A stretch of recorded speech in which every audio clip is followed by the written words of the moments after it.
अष्टलक्ष्मी मम गृहे धनम् पुरय पुरय नमः। ॐ ह्रीं श्रीं क्रीं श्रीं कुबेराय अष्टलक्ष्मी मम गृहे धनम् पुरय पुरय नमः।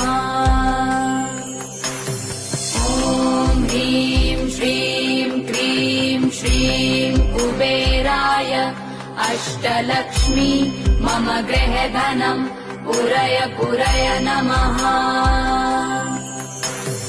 ॐ ह्रीं श्रीं क्रीं श्रीं कुबेराय अष्टलक्ष्मी मम गृहे धनम् पुरय पुरय नमः। ॐ ह्रीं